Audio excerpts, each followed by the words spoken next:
குழந்தைகளின் நோய் எதிர்ப்பு சக்தியை அதிகரிப்பது அவர்களின் ஒட்டுமொத்த ஆரோக்கியத்திற்கும் அடிக்கடி நோய்வாய்ப்படுவதை தடுப்பதற்கும் மிகவும் அவசியமாகும். இயற்கையான உணவுகள் மற்றும் ஆரோக்கியமான வாழ்க்கை முறை மூலம் இதை மேம்படுத்தலாம்.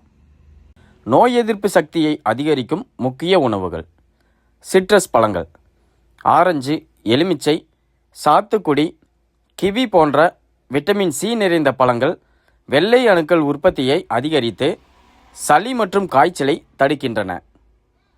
மஞ்சள் மற்றும் பால். மஞ்சளில் உள்ள ஆன்டிபயாட்டிக் மற்றும் ஆன்டிவைரஸ் பண்புகள் நோய் எதிர்ப்பு சக்தியை அதிகரிக்கின்றன.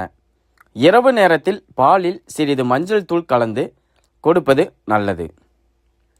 பச்சை இலை காய்கறிகள், கீரை, முட்டைக்கோஸ் போன்றவற்றில் விட்டமின் ஏ மற்றும் சி மற்றும் இரும்பு சத்துக்கள் நிறைந்துள்ளன. ஆகையால் பச்சை இலை காய்கறிகளை வாரம் 2 முறை சேர்த்துக்கொள்வது நல்லது. பப்பாளி மற்றும் கொய்யா, இவை விட்டமின் ஏ மற்றும் சியின் சிறந்த இயற்கை மூலங்களாகும். இது செரிமானத்திற்கும் நோய் எதிர்ப்பு சக்திக்கும் உதவுகிறது. நட்ஸ், வால்நட், பாதாம், ஆலிவ் போன்ற உணவுகளில் உள்ள ஒமேகா 3 கொழுப்பு அமிலங்கள் எதிர்ப்பு செல்களின் செயல்பாட்டை சீராக்குகின்றன. இதனால் இவற்றையும் உணவில் சேர்த்துக்கொள்வது நல்லது.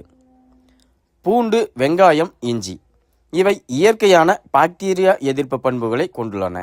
கருப்பு கொண்டைக்கடலை, இது இரும்பு சத்தின் சிறந்த ஆதாரமாக உள்ளது. மேலும் முருங்கைக்கீரையை வாரம் 2 முறை சேர்த்துக்கொள்வது நோய் எதிர்ப்பு மண்டலத்திற்கு மிகவும் நல்லது. நோய் எதிர்ப்பு சக்தியை அதிகரிக்க கூடுதல் வழிகள்: முறையான தூக்கம். குழந்தைகள் நிம்மதியான மற்றும் போதுமான அளவு உறங்குவது மிகவும் அவசியம். தனிப்பட்ட சுகாதாரம். கைகளை அடிக்கடி கழுவுதல் மற்றும் சுத்தமாக இருத்தல் தொற்று நோய்களிலிருந்து பாதுகாக்கும். ஊட்டச்சத்து குறைபாடு. உடலில் ஊட்டச்சத்து குறைபாடு இருந்தால் அது நோய் எதிர்ப்பு சக்தியை பாதிக்கும். உணவின் வழியாகவே தேவையான சத்துக்களை பெறுவது நல்லது. தாய்ப்பால்.